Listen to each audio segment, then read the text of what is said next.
And there seemed to be a consensus about that among everybody here, that you know, it's got to be very, very easy to vote. Yep.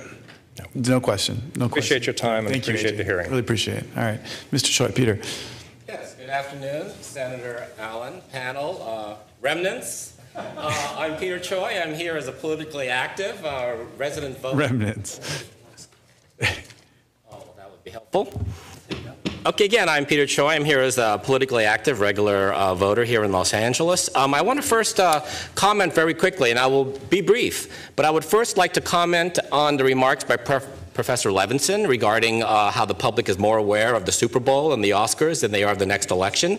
And I think that possibly is because both Hollywood and the NFL provide, they deliver the goods.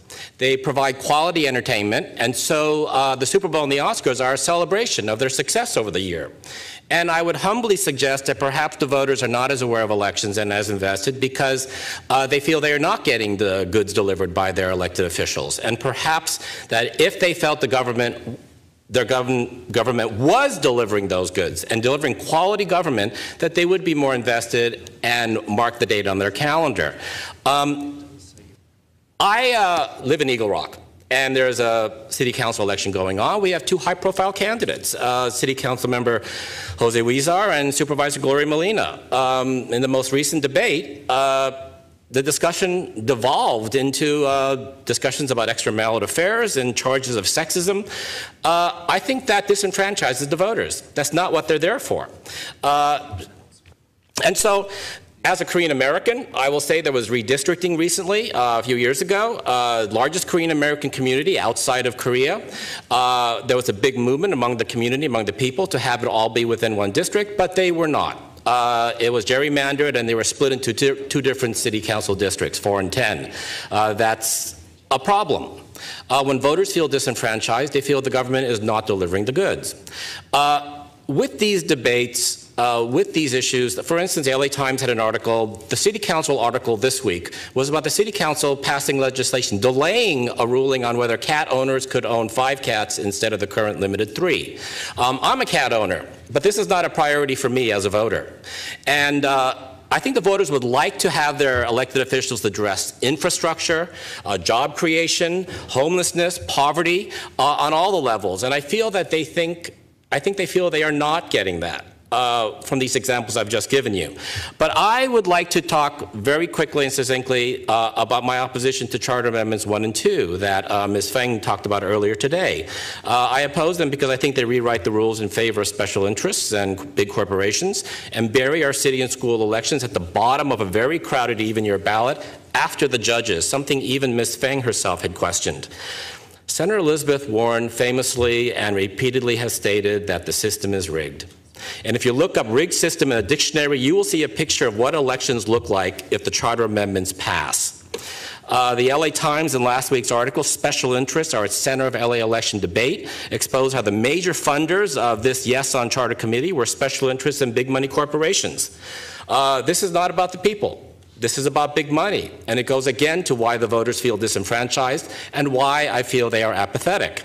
As Gene Mattis noted in the LA Weekly, if Charter Amendments 1 and 2 really would disadvantage special interests as a whole, it is odd that the major funders of the Yes campaign are Clear Channel Outdoor, which has been lobbying for digital billboards, not popular with homeowners, and the LA County Federation of Labor.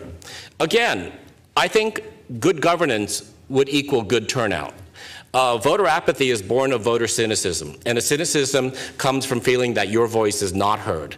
Charter Amendment 1 and 2, I think, is a cynical attempt to transfer more power to special interests away from the people. It will actually do the opposite of what they purport to do. Look, very quickly, there's more. Per the LA Times, the committee co-chair, Fernando Guerra, a registered City Hall lobbyist, was appointed by City Council President Herb Wesson, author of these charter amendments, to the committee that recommended this election cycle change. Look, any child can play connect the dots. Any adult voter can do the same. Voters are not stupid. We are smart. And that is why Many of my peers who do not vote are cynical. That is why there is apathy. And I would hope that if elected officials are hearing, Senator, take it back to your peers, but especially here on the local level, where school board elections, city council elections seriously impact how we live our lives, that this is an important thing to take away. Good governance equals good turnout. Dean Logan, in this Merck report, warned the length of the ballot could create voter fatigue and add to drop-off. That is, people who stop voting as they go down the ballot. This has been covered. I won't beat that dead horse. So in closing, I thank you very much, Senator Allen.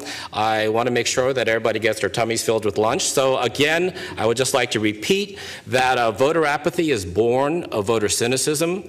I think that if the voters see that their elected officials are addressing the real issues, again, infrastructure, job creation, homelessness, poverty, rather than golfing at Pebble Beach with big money donors, that between election cycles, that they see that the elected officials are delivering the goods, then I think that without amending the charter, you will see a rise in voter turnout. You will see apathy drop, because that is what the voters are not seeing from their elected officials. So again, good governance equals good turnout, and thank you, and have a very good day.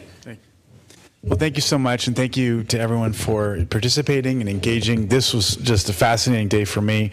I'm very much going to be working with staff and my colleagues to try to see what we can do to assist with these vitally important effort to try to get more people engaged in the process and feel more ownership over the process. So thank you to everyone, and this hearing is now hereby adjourned.